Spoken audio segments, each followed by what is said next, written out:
Alright, what's going on, guys? I am bringing you my final top 10 players list for Call of Duty Ghosts. I know there's like 2-3 more events. You know, there's UMG, there's the Season 3 League, there's the ESWC, ESL, whatever that shit's called, I don't know. But all the teams aren't even going to that. But mainly it's just like the MLG, the Season 3 League event still. But honestly, Ghosts is dead. The pros don't even really care about it that much anymore. So I'm going to go ahead and put this out now, even though there is 2 more months of Ghosts left. I'm going to just put it out now because, you know, EG, I'm not even sure what they're doing, if they're even going to be like competing in any more events and stuff. So there's just a lot of speculation and stuff going on. I'm going to put this list out now. The gameplay you're going to be watching in the background, I have no idea. I'm doing this with a blank screen. I'm just going to talk, find some gameplay to go behind it. Probably going to be some sort of Black Ops 2 nuclear, maybe more than one nuclear, more than one gameplay or whatever. So anyways, that's all I want to say about all of that. A couple things before I get into the entire list. I just want to go over some stuff. I'm not going to include any EU players, simply because I haven't really got too much of a chance to watch them that much. So I feel like it's unfair of me to rank them because I really don't know them that well, you know. So I feel it's unfair of me to do that. So I'm not going to include any of them. That's not saying that they suck or whatever, but I'm not knowledgeable enough to include them, so I'm not going to. So that's pretty much it. Also, one other thing I was considering doing, this list is basically going to be just my opinion of the top 10 overall players. But I was also thinking doing like maybe top 5s of like best AR, best SMG, best S&D, you know, best Slayer. I don't know, just like little subcategories. Obviously, I can't fit that all into one video, but I was thinking maybe like different videos for that. Just the idea. Let me know if you guys want to know my opinion of like who the top 5, you know, best Slayers are. Top 5 ARs, top 5, you know, S&D players or whatever. So just let me know if you want to see that as well, and I can do that for you. I don't know, just it's a good video for me to make, and I mean, if you want to see it, I'll make it because I feel like it's a good commentary topic. But I mean, I don't know, it's up to you guys. Anyways, all right, there are 4 things I'm basing this list off of. I'm not going to base it off, you know, one individual thing, but basically in order, the 4 things I'm going to base it off of are: number 1 is consistency. I want players who have done well from the very first event up until today. I don't want players who, you know, do good one event and then do bad the next one. Consistency is a huge thing, at least in my opinion. If you can't stay consistent, I don't know. I feel like, you know, the best players need to be the ones that are the most consistent. And what I take into account of that is also the maps played. So there are a lot of players who have like really high stats, but they have only played like 40 maps. Whereas like teams like, you know, like the top teams like Optic, EG, Envy, FaZe, and all them, they've played over like 100 maps. So they get more credit because of that factor alone. The next thing I'm going to take into effect is the role that they play and how versatile they are. In my opinion, an AR should always have a higher KD than a sub, and a Slayer should always have a higher KD than OBJ. You know, and I give people credit for being able to be good with the AR and good with the sub, good with the sniper. Like, I give people credit for being good with different guns, so I definitely take that into account as well. And the third thing I take into account are the stats. Now,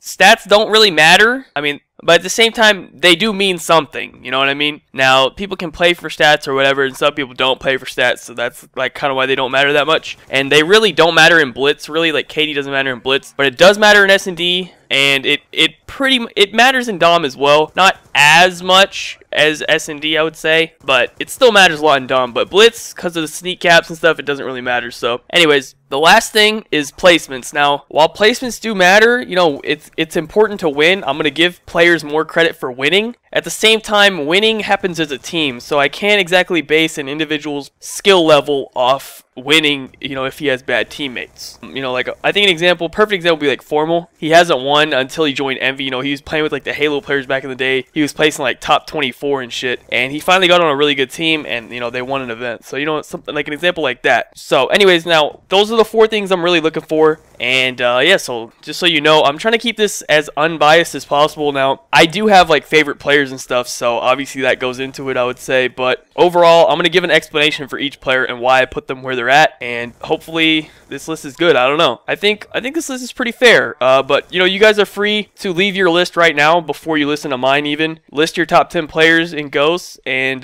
see if it's like close to mine or something, or if we're different, you know, whatever. But I think for the most part, there's about 13 players I think who should be considered for top 10, and it was kind of hard for me to pick like the last 3, but I made a decision and I'm gonna go with this. So yeah, let's get it started here. I'm putting Karma at number 1, and the reason I did this is for for a couple reasons. One, I put a lot of emphasis on doing well at the beginning of the game. On this list, I placed a lot of emphasis on the players that did well at COD Champs. That got priority over any other event because for two reasons. One, that was the most important event, and two, because that was the time where everybody was grinding the game. Everyone wanted to win COD Champs. Everyone was putting the time in, and we saw what players did well when everything was on the line. We saw who actually played really well. So I placed a huge emphasis on that. Obviously, Karma won COD Champs. That obviously helps out. But in my opinion, Karma probably is the most versatile player in the game, simply for the fact that for the first two events, I believe, he had the highest KD, and he was running a sub for Envy. Then EG dropped, I think maybe it's just the first event, I don't know. Then EG dropped Clayster, and they picked up Karma, and he had to run an AR for them because they needed an AR. And he played perfectly with the AR. In my opinion, he's a top 2 AR in the game. And that's coming from a player that is used to running a sub, that's more comfortable running a sub, and he just perfectly adapted into the AR role, and he gets a lot of credit for that, in my opinion. And also, well, one thing I want to say as well, real quick, there are 3 players I believe who are, any one of these 3 should be number 1. I don't really see anyone else out of, anyone that should be number 1, and that's Karma, Crim, and Scump. If you have any one of those 3 as your number 1 player, I can't really argue with it. I think those 3 players are just literally on another level as everyone else. But anyways, so I'm putting Karma at number 1. Those are the reasons. Also, he has a 1.17 overall KD. He's tied for number 1 in, at least I'm basing it off maps played. If you played less than 100 maps, I'm not including you on KD.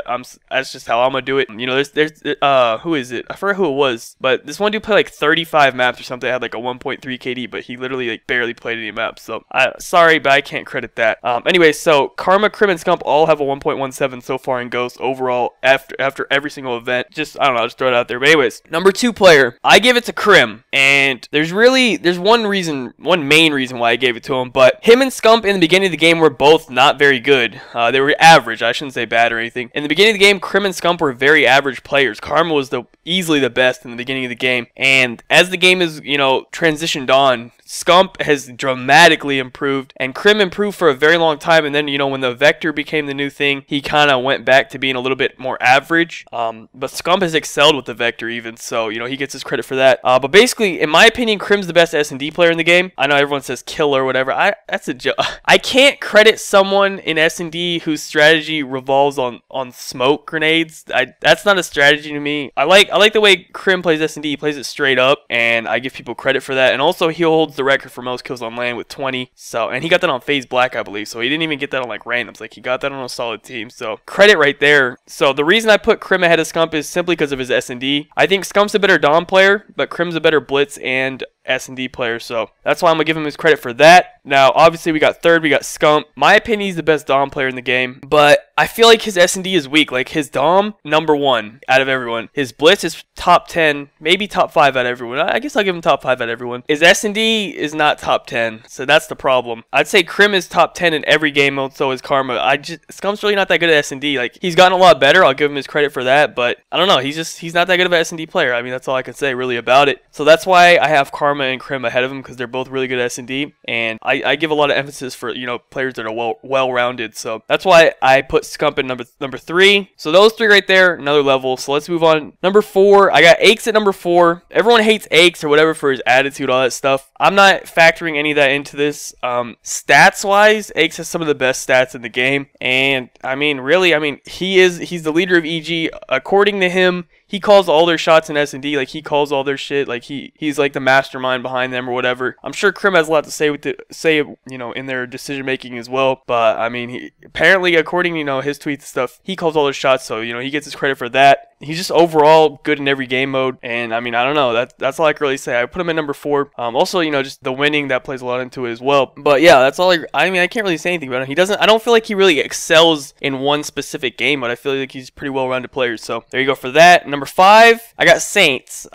I feel like a lot of people would put someone else here. I feel like a lot of people overlook Saints, in my opinion. I don't know. I think he's a little bit underrated. I don't know. But anyways, Saints, he's been good since Black Ops 2. I just feel like people haven't really recognized that. But he also has a 1.17 overall KD for all of Ghosts, tied with, the top 3 that I just mentioned earlier. And I don't know, like, he's a top 3 Slayer, in my opinion. Him, Apathy, Scump, Formal, like, those are the people I think of when I talk about Slayers, like, pure slaying. Those are the players I'm talking about. But overall, I mean, he's good as fuck, and he's kind of versatile. I've seen him start running an AR a little bit, and I give credit for that as well, obviously. So, I don't know, I got Saints on my top 5. So those are my top 5. So moving on, we got number 6. I put TP at number 6. Now I guess I don't know if people would put him this high, but people, I don't know, I feel like people forget about the beginning of the game, and I like to, you know, like I said earlier, I want overall performance in Ghost, not just recently. So, and when the game first came out, the first event, TP was the best player in the game. Everyone said it, and that's crazy as an OBJ to be the best player in the game. Just think about that for a second, because that was before Crim got really good, and you know, they won that event, and TP was the best player on EG for the first event. So, you know, 100% he gets credit for that for sure. Also, as far as KD is concerned for an OBJ, him and Merc are the only ones with a non-negative KD for OBJs. I was looking at the stats: Nadeshot, Miracles, Killa, Embos, Sharp Theory, Sensor, all negative KDs as OBJs.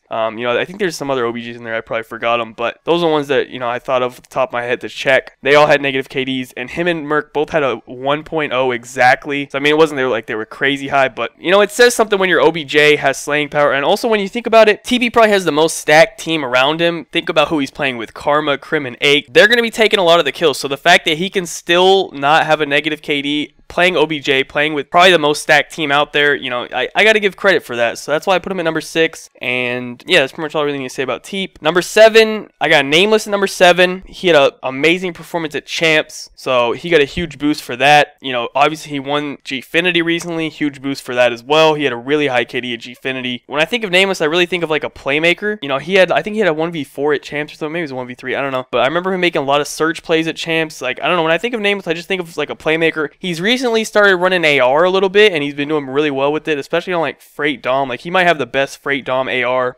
He always goes off with that. He has a 1.07 KD, so it's a bit lower, but I don't know, when I just think of him, I think of someone who always makes plays, so he gets a lot of credit for that, clutch factor and all that. So that's why I got Nameless number 7. Number 8, I got Clayster. Now, I think a lot of people will probably have Clayster higher, but honestly, like, Clayster really, like, he's one of my favorite players. Like, I think he's really fucking good, but Ghost was just not his game. His KD's a 1.12, so he has a pretty solid KD, but then again, he's running an AR a lot of the time, you know, so you should have a higher KD with the AR than, you know, you would with the sub. That's just simply how it works out. I just feel that he really struggles with the sub, especially with the Vector. Ever since the Vector became the sub of choice, I feel like he's really struggled, and it's crazy because, you know, in Black Ops 2, Clayster was known as a top 5 player, but in this game, people don't, he really hasn't had any standout games, you know, since the Vector became the gun of choice. I feel like he's really struggled with that, but at the same time, he's a top 2 AR. It's either him or Karma as best AR in the game. You know, when you're strictly talking about AR presence, you know, you don't include anything else, he's a top 2 AR, so you get credit for that, obviously, but I just feel like he really struggles with the sub, and that's why I have him at number 8, because he really hasn't had any stellar performances since the Vector came out, so that's why I give him a number 8 ranking. Number 9, I got Apathy, one of the best slayers in the game, I would say. Top 3, top 5 for sure. I think I could argue, you could definitely argue for him to be top 3. Did well at Champs. I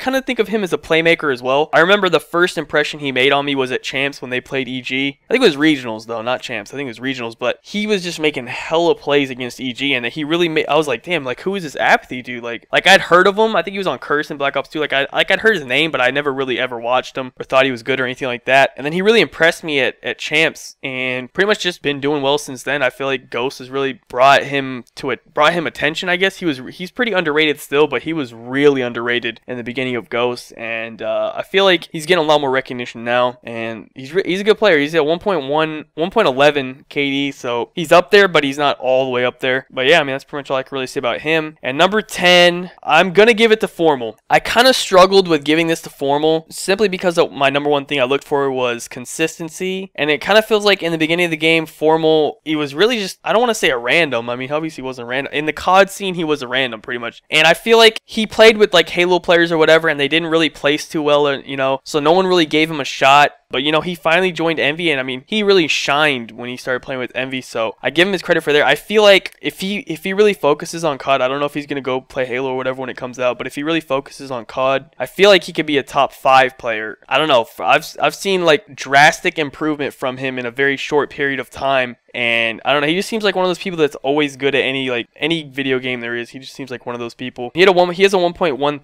KD, so I mean, it's pretty high, actually, to be honest. So, I mean, I guess, yeah, I got to put him in the top 10 for that. And then I had a couple other people who I want to give like an honorable mention to, and that was Dito. It was really between Formal and Dito for that 10th spot. I gave it to Formal simply because I think he has more potential, but I think Dito's probably well, Dito does have better stats, and Dito's probably a little bit more versatile, but I think honestly Formal has better potential. That's why I gave it to him, and he has that event win, so I mean, you got to give a little bit of credit for that. But I think Dito has the top 3 AR. I mean, he's right along there with Clayster and Karma. I think after those two, he's probably number 3.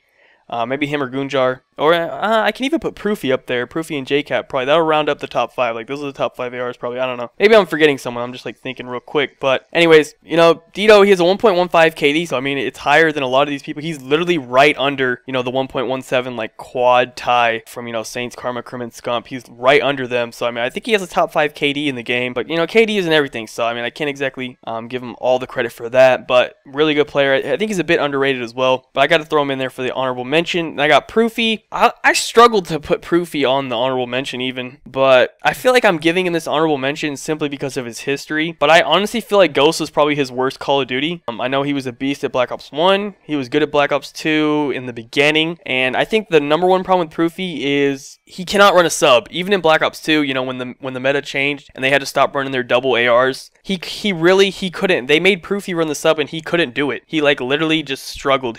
And same thing kind of happened in Ghost. Like, he has to run a sub a lot of the time and he doesn't do well with it. I feel like he's really just an AR player. He can't run a sub. Very similar to Clayster, but he just doesn't have the stats of Clayster or the, you know, the placings of Clayster. So that's pretty much it. He's just like a worse version of Clayster in Ghost. That's what I would say. He has a 1.05 KD, so it's a bit low, especially for someone to be on a top 10 list. It's very low, but I don't know. I feel like he's also like a bit overrated. People like treat him like he's on the same level as Scump, Crim, or Karma, and he's not. He's not on their level, and a lot of people put him on their level. I think because of just his history, but he's not on their level, at least in my opinion. I mean, I guess I can't really prove that, but in my opinion, he is not, and he's a little bit inconsistent as well. That's what I'd say about him, but he deserves a mention, you know. I mean, he deserves a mention, so I'm gonna give him that. JCap is another person who deserves a mention. He has a 1.1 KD. He's done very well recently, but he wasn't so good in the beginning of the game. I feel like JCap's a person that takes a little bit like, JCap's not someone who's good at the game right away. He's not a Karma. Karma's always like really good at the game right away. JCap seems like he takes a little bit longer to learn the game and stuff, and then but once he